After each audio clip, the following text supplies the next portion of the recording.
Hello बच्चों, welcome to my channel Hindi science with Phulesh sir. एक बार फिर से आप सभी का मेरे यूट्यूब चैनल में स्वागत है।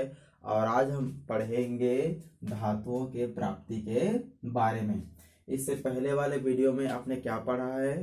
धातु के भौतिक गुण, धातु के रासायनिक गुण, पदार्थ के बारे में और सक्रियता श्रेणी के बारे में। धातु की सक्रियता श्रेणी के बारे में आपने अध्ययन किया है और धातु के रासायनिक भी क्रियाओं के बारे में आपने अध्ययन किया है।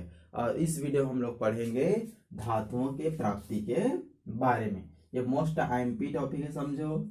जितना ही पढ़ा रहा हूँ सब आईएमपी ही टॉपिक है, ठीक है, जहाँ से अच्छे अच्छे प्रश्न आते हैं। तो अब हम देखते हैं धातुओं की प्राप्ति के बारे में कि धातु को कहाँ कहाँ प्राप्त किया जाता है और कौन से धातु को किस खनिज से, किस अयस्क से प्राप्त किए जाते हैं। ठीक है। अब देखो यहाँ पर धातुओं की प्राप्ति तो हमेशा आपको याद रखना है, जो धातु होते हैं वह हमारे प्रकृति में भूपर्पटी में दो अवस्था में पाया जाता है। पहला होता है आपका मुक्त अवस्था, पहला होता है आपका मुक्त अवस्था। ठीक है। मुक्त अवस्था का मतलब ये है कि जो धातुएं होती हैं, ठीक है, वो जल्दी से रासायनिक अभिक्रियाएं नहीं करती। जो जल है, जो ऑक्सीजन है, ठीक है, उन सभी से जल्दी से रासायनिक अभिक्रियाएं नहीं करती। तो आप लोग स्क्रीन में देखो, दिख रहा है आपको धातु की सक्रियता। ठीक है। तो जो धातु की सक्रियता जो श्रेणी है उसमें सबसे जो नीचे वाले होते हैं, जो नीचे वाले देखो सबसे कम जो सक्रिय होते हैं, प्लेटिनम हो गया, गोल्ड हो गया, है ना, सिल्वर हो गए, ये सब क्या होते हैं? मुक्त अवस्था में पाए जाते हैं। तो जल्दी से रासायनिक अभिक्रिया नहीं करती। ठीक है। चलो, और यहां पर दूसरा होता है आपका संयुक्त अवस्था। संयुक्त अवस्था, मुक्त अवस्था समझ में आ चुका है आप लोग को। संयुक्त अवस्था किसको बोल? संयुक्त मतलब होता है मिलना, संयोग करना। ठीक है। तो आप लोग देख रहे हो सक्रियता श्रेणी स्क्रीन में। तो जो आपको ऊपर की तरफ जो पाए जाते हैं, देखो ऊपर तरफ जो अधिक क्रियाशील होते हैं जैसे लिथियम, सोडियम, पोटेशियम, कैल्शियम, ये सब कैसे होते हैं? संयुक्त अवस्था में पाए जाते हैं, क्योंकि ये प्रकृति में और विभिन्न रासायनिक जो पदार्थ होते हैं उनसे क्रिया करते हैं और यौगिक का निर्माण कर लेते हैं। ठीक है, इसीलिए ये संयुक्त अवस्था में पाए जाते हैं। और इसी संयुक्त अवस्थाओं से धातुओं का निष्कर्षण किया जाता है। ठीक है। और मुक्त अवस्था में जो पाए जाते हैं वो तो शुद्ध रूप में होते हैं। समझो किसके रूप में होते हैं? शुद्ध रूप में होते हैं। फिर वो कुछ अशुद्धियां उसमें होती हैं, उनको भी क्या करते हैं? निष्कर्षण किया जाता है। तो आपको मुक्त अवस्था और संयुक्त अवस्था समझ में आना चाहिए। तो यहाँ पर अगर क्वेश्चन आ गया कि धातुएं हमारे प्रकृति में कौन कौन से अवस्था में पाए जाते हैं, तो दो अवस्था में पाए जाते हैं। पहला आपका मुक्त अवस्था, दूसरा आपका संयुक्त अवस्था। ठीक है। सक्रियता श्रेणी जो आप देख रहे हो स्क्रीन में, तो जो सक्रियता श्रेणी के जो नीचे वाले होते हैं प्लेटिनम, गोल्ड, सिल्वर, वो सब मुक्त अवस्था में होते हैं। और सक्रियता श्रेणी के जो ऊपर वाले होते हैं आपको सोडियम, पोटेशियम, लिथियम, ये सब संयुक्त अवस्था का यौगिक रूप में पाए जाते हैं। ठीक है, समझ में आ चुका है। चलो, अब देखो यहाँ पर धातुओं की प्राप्ति को समझना है तो हमको खनिज और अयस्क के बारे में समझना पड़ेगा, क्योंकि धातु की प्राप्ति कहाँ से होता है? खनिज और अयस्क से होता है। तो चलो देखते हैं खनिज। अब देखो यहाँ पर नाम से स्पष्ट है, खनिज का मतलब, खनिज मतलब ये होता है कि भूपर्पटी से खनन की क्रिया के द्वारा, ठीक है, हमारे जो प्रकृति होती है, जो धरती समझो, जमीन के अंदर से समझो, ये आप लोग को क्लियर होना चाहिए। ठीक है, भूपर्पट अर्थात हमारे जमीन के अंदर से खनन की क्रिया द्वारा, कौन सी क्रिया द्वारा? खनन की क्रिया के द्वारा जो अकार्बनिक, कौन सा तत्व बोला मैं अभी? अकार्बनिक होते हैं, ठोस होते हैं, जिनकी रासायनिक संगठन निश्चित होता है और उसका हम लोग भौतिक गुणों का आकलन या भौतिक गुणों का अनुमापन कर सकते हैं। आए समझ में? खनिज क्या होते हैं फिर से सुन लो एक बार। धरती के अर्थात भूपर्पटी से खनन की क्रिया के द्वारा अकार्बनिक, ठोस, देखना तो गुड़ बता, गुड़ भी इसमें आ जाएगा। ठीक है, अकार्बनिक, ठोस, दो हो गए, अकार्बनिक, ठोस, रासायनिक जो उसकी कंपाउंड होते हैं अर्थात रासायनिक जो तत्व होते हैं उनकी संगठन कैसा होता है आपका, निश्चित होता है, अर्थात उसके रासायनिक सूत्र निश्चित होता है। ठीक है, और क्या होते हैं, उसके भौतिक गुणों का अनुमापन या भौतिक गुणों का आकलन या उनके भौतिक गुणों का अनुमान लगाया जाता है या जा सकता है, खनिज कहलाते हैं। यहाँ पर मैं परिभाषा रूप लिख दिया हूँ, तो यहाँ पर देते हैं खनिज, खनिज को हम लोग मिनरल्स बोलते हैं अंग्रेजी में। तो यहाँ पर देखो भूपर्पटी में प्राकृतिक रूप से जो खनिज होता है कैसा होता है आपका, प्राकृतिक रूप से होता है, प्रकृति में पहले से होता है समझो। ठीक है, पाए जाने वाले ठोस, देखो ठोस आ गया, अकार्बनिक पदार्थ, अकार्बनिक पदार्थ आ गया, जिनका रासायनिक संगठन आ गया, निश्चित होता है, और इनके भौतिक गुणों का अनुमान या अनुमापन है ना लगाया जा सकता है, खनिज कहलाते हैं। आया समझ में, क्लियर हुआ। क्या बोल रहा है खनिज, कि भूपर्पटी में प्राकृतिक रूप से होता है, ठीक है, ठोस होते हैं, अकार्बनिक पदार्थ होते हैं, और उनका रासायनिक जो सूत्र होते हैं, रासायनिक जो संगठन होता है, जिन जिन पदार्थों से मिलकर बना रहता है खनिज, उनकी जो सूत्र होता है वो निश्चित होता है, और भौतिक गुणों का अनुमान लगाया जा सकता है, ठोस है, ठीक है, अधिकतर ठोस होते हैं धातु, चमकीले होते हैं, और अर्थात के भौतिक गुणों का अनुमान लगा सकते हैं, खनिज कहलाते हैं।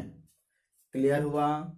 फिर से देख लो, खनिज भूपर्पटी में प्राकृतिक रूप से उपस्थित रहता है, जिसको हम लोग खनन के क्रिया के द्वारा बाहर निकालते हैं, और कैसे होते हैं ये, ठोस होते हैं, अकार्बनिक पदार्थ होते हैं, इसके रासायनिक जो संगठन होती हैं अर्थात अणु परमाणु का जो सूत्र होते हैं, ठीक है, अणु परमाणु से मिलकर ही बनते हैं, इतना क्लियर होना चाहिए। तो रासायनिक संगठन उसी को बोलते हैं, रासायनिक पदार्थों से बने रहते हैं, तो रासायनिक संगठन निश्चित होती है, ठीक है, और जिसका हम लोग भौतिक गुणों का अनुमापन या अनुमान लगा सकते हैं।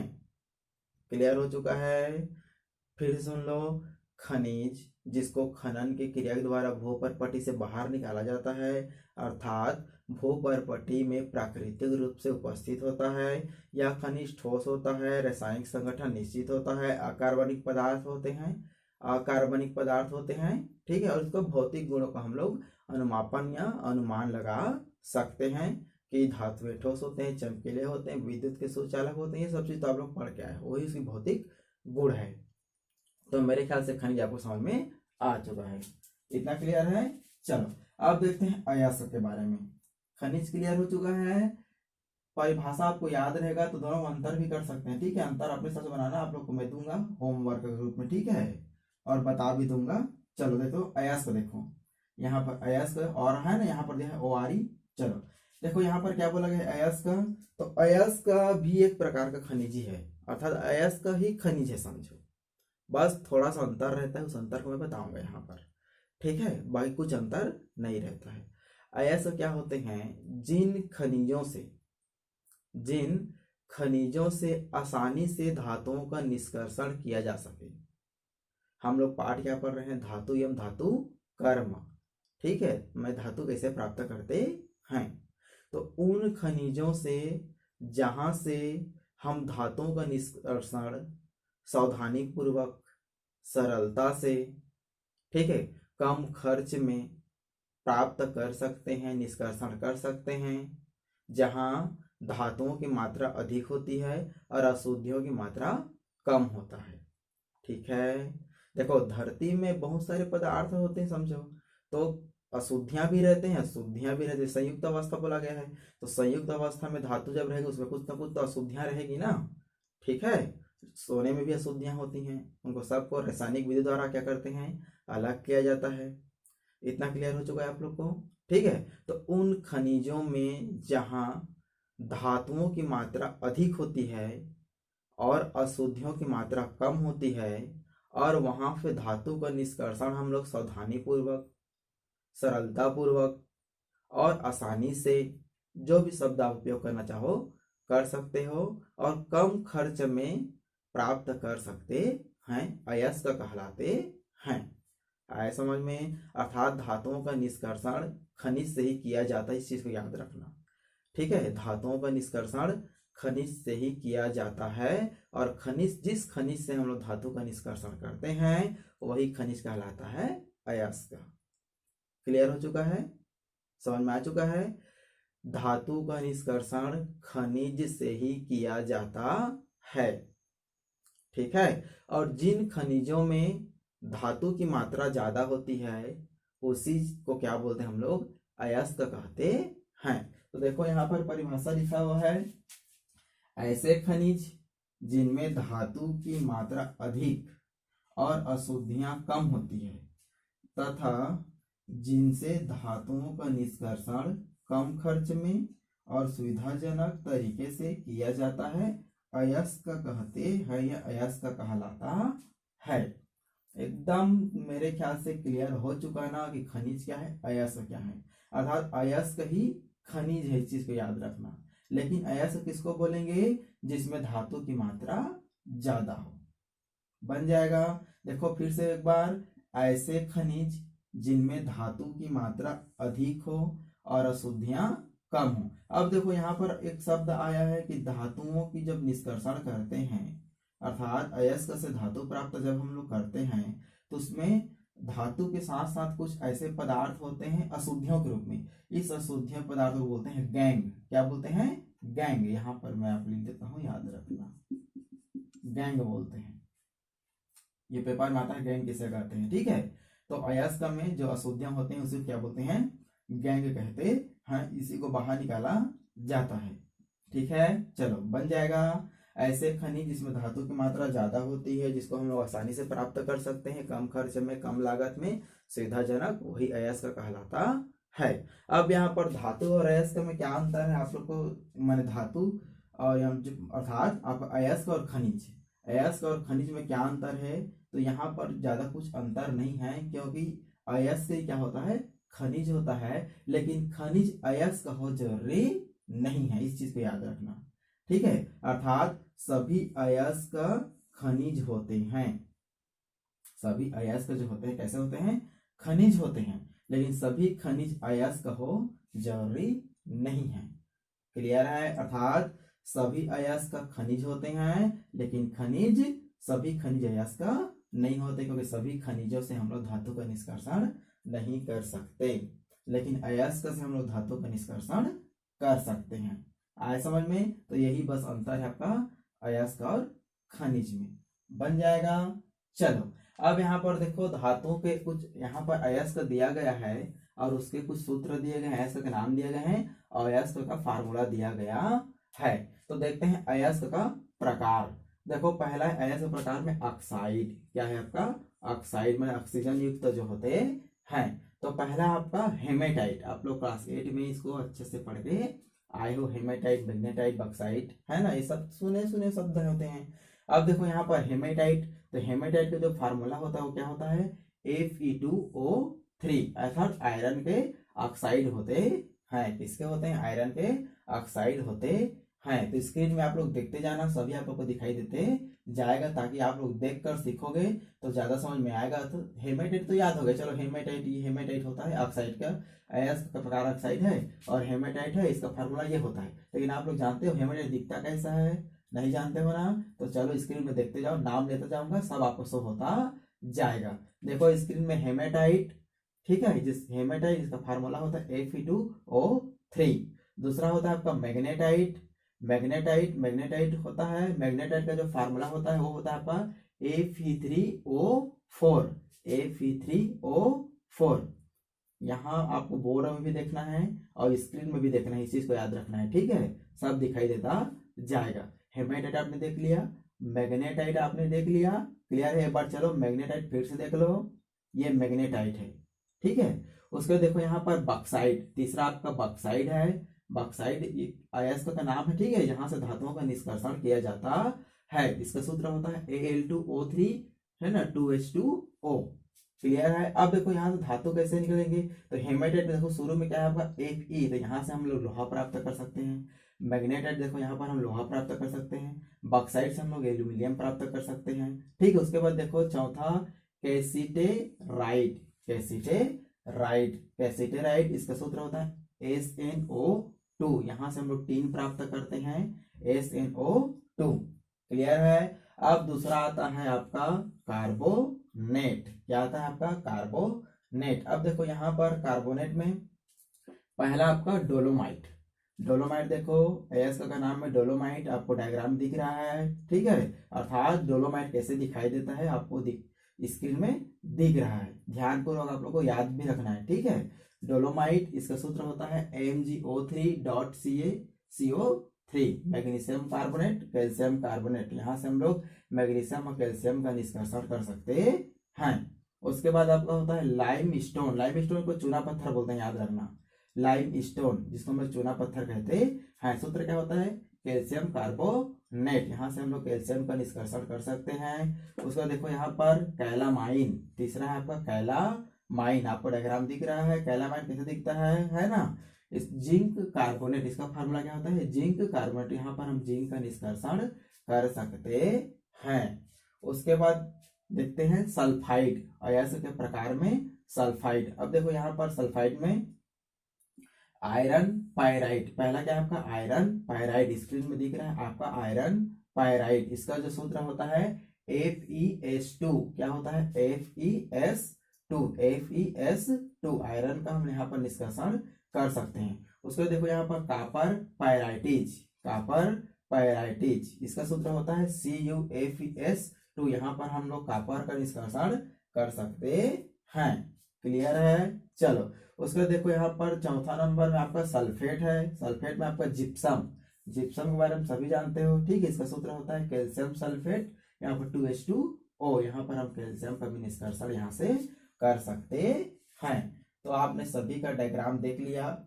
चलो एक बार फिर से देख लो।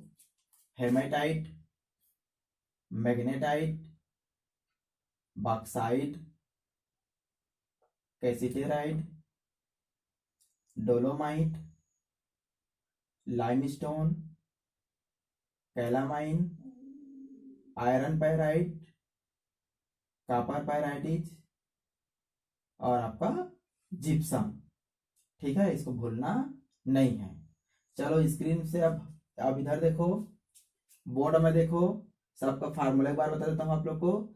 Haematite Fe2O3, magnetite Fe3O4, bauxite Al2O3, कैसिटेराइट है ना SNO2, डोलोमाइट MgCO3 अर्थात magnesium carbonate calcium carbonate, limestone calcium carbonate, calamine zinc carbonate, iron pyrite है। देखो यहाँ पर लिखा है आयरन पायराइट, माने सल्फाइड होता है, आयरन सल्फाइड बोलते हैं इसको। ये कापर आयरन सल्फाइड है, मिश्रण है कापर पायराइटिज, और जिप्सम आपका कैल्शियम सल्फेट। तो इतने में आपका कंप्लीट होता है धातुओं की प्राप्ति। अब हम देखते हैं कि छत्तीसगढ़ में धातु कौन कौन से जिले में पाए जाते हैं, जो रहेगा most most most IMP topic, जो हमेशा क्वेश्चन में आते हैं, जहां से ऑब्जेक्टिव क्वेश्चन बनते हैं और बड़े बड़े एग्जाम में इसको पूछा जाता है। छत्तीसगढ़ में धातु, मैंने कहने मतलब ये है कि छत्तीसगढ़ में अयस्क जो होते हैं, जो खनिज होते हैं, ठीक है, वो कौन कौन से जिला में कौन कौन से अयस्क पाए जाते हैं। चलो उसको देखते हैं।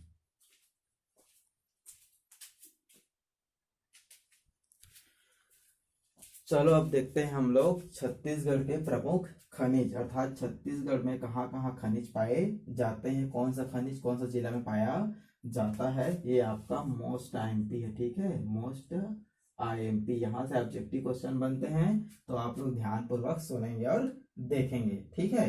देखो पहला आपका हेमेटाइट। हेमेटाइट के बारे में हम लोग पढ़ा है अभी थोड़ा देर पहले। हेमेटाइट कहाँ कहाँ मिलता है? दंतेवाड़ा, बस्तर, कांकेर, नारायणपुर, रायपुर और कबीरधाम, इन जगहों में हेमेटाइट पाया जाता है, इन जिलों में, ठीक है। कौन कौन से जिला? दंतेवाड़ा, बस्तर, कांकेर, नारायणपुर, रायपुर, कबीरधाम। इसमें क्या पाया जाता है? आपका हेमेटाइट का खनिज पाया जाता है। दूसरा आपका बॉक्साइट। बॉक्साइट देखते हैं कहाँ कहाँ होता है? सरगुजा, कोरबा, जसपुर, कांकेर, बस्तर और कबीरधाम, इन जिलों में बॉक्साइट पाया जाता है। इसको नोट्स भी करते जाना है आप लोग को, याद भी रखना है कहाँ कौन से जिला में कौन सा खनिज पाए जाते हैं, अर्थात कौन कौन से खनिज कौन कौन से जिला में पाया जाता है, वही है, ठीक है। तो बॉक्साइट कहाँ कहाँ मिलते हैं? सरगुजा, कोरबा, जसपुर, कांकेर, ठीक है, बस्तर और कबीरधाम। उसके बाद देखो लाइमस्टोन, लाइमस्टोन चूना पत्थर, ठीक है, लाइमस्टोन चूना पत्थर। तो लाइमस्टोन देखो कहाँ कहाँ है, सबसे ज्यादा जिला में ही है, ठीक है, रायपुर, रायगढ़, जांजगीर चांपा, कबीरधाम, बस्तर, बिलासपुर, दुर्ग और राजनांदगांव, इन जिलों में लाइमस्टोन पाया जाता है। क्लियर हो चुका है। एक बार फिर देख लो, रायपुर, रायगढ़, जांजगीर चांपा, कबीरधाम, बस्तर, बिलासपुर, दुर्ग और राजनांदगांव। उसके बाद आप देखो डोलोमाइट, ठीक है, डोलोमाइट, चौथा डोलोमाइट। तो यहाँ कहाँ कहाँ होते हैं ये, दुर्ग में मिलता है, कबीरधाम, बिलासपुर, जांजगीर चांपा। डोलोमाइट कहाँ कहाँ मिलता है, समझो कौन कौन से जिला में रहते हैं या कौन कौन से जिला में होता है, दुर्ग, ठीक है, कबीरधाम, बिलासपुर, जांजगीर चांपा। अलेक्जेंड्राइड देखो पहली बार सुन रहे हो ना, अलेक्जेंड्राइड, इसको बोलते हैं आपका क्राइसोबेराइल, क्या बोलते हैं, क्राइसोबेराइल, यहाँ पर दिया गया है। ये आपको मिलता है रायपुर देवभोग में, जहाँ हीरा भी मिलते हैं, ठीक है, रायपुर देवभोग। अब देखो छठवां नंबर कैसिटेराइट, कैसिटेराइट ये मिलता है आपका दंतेवाड़ा और बस्तर, दंतेवाड़ा और बस्तर। देखो यहाँ पर कोरंडम, कोरंडम देखो, कोरंडम कहाँ मिलता है आपका, दंतेवाड़ा में। सोना देखो, सोना भी क्या एक खनिज है ना, तो रायपुर, कांकेर, रायगढ़, महासमुंद और बस्तर, ठीक है, रायपुर, कांकेर, रायगढ़, महासमुंद और बस्तर। अभ्रक देखो, तो अभ्रक यहाँ पर रायपुर, बस्तर, सरगुजा और जसपुर, रायपुर, बस्तर, सरगुजा और जसपुर। तो ये यहाँ पर क्या हो गए, खनिज का नाम हो गए और जिला जहाँ खनिज पाया जाता है, अर्थात छत्तीसगढ़ में प्रमुख खनिज, ठीक है, hematite, bauxite, limestone, dolomite, alexandrite, cassiterite, है ना, और आपका कोरंडम, सोना और अभ्रक, इस जिले का नाम यहाँ पर दिया गया है, कौन कौन से जिले में कौन कौन से खनिज पाए जाते हैं। यहाँ पर एक चीज और आप लोग को जानना है कि हमारे छत्तीसगढ़ में लगभग 28 प्रकार के खनिज पाए जाते हैं, 28 प्रकार के खनिज होते हैं, पाए जाते हैं। क्लियर है। जो भारत के खनिज संपदा में सबसे महत्वपूर्ण स्थान रखता है कौन, आपका छत्तीसगढ़। और आपको ये जानकर खुशी होगा कि जो टीन का निर्माण होता है, टीन, जिस खनिज से टीन मिलता है, ठीक है, वो जो टीन मिलने वाला जो खनिज होता है वो केवल छत्तीसगढ़ में ही पाए जाते हैं पूरे भारत में, ठीक है, छत्तीसगढ़ से ही बनता है। तो यहाँ पर छत्तीसगढ़ प्रमुख खनिज समझ में आ चुका है, ठीक है, कौन कौन से जिला में पाए जाते हैं ये भी समझ में आ चुका है, और 28 प्रकार के खनिज पाए जाते हैं, इसको याद रखना। इसीलिए हमारा छत्तीसगढ़ क्या होते हैं, खनिज संपदा की दृष्टि से संपूर्ण है और पूरे भारत में ये महत्वपूर्ण स्थान रखता है। तो मेरे ख्याल से आज आपको धातुओं की प्राप्ति, खनिज अयस्क में अंतर, ठीक है, और आपका छत्तीसगढ़ में जो प्रमुख खनिज हैं जिले वाइज पूरा समझ में आ चुका है। तो आप वीडियो अच्छा लगा हो तो आपको क्या करना है, लाइक करना है, कमेंट करना है, शेयर करना है, चैनल को सब्सक्राइब करना है और बेल आइकन जरूर दबाना है, ठीक है। चलिए इसका स्क्रीनशॉट ले लो।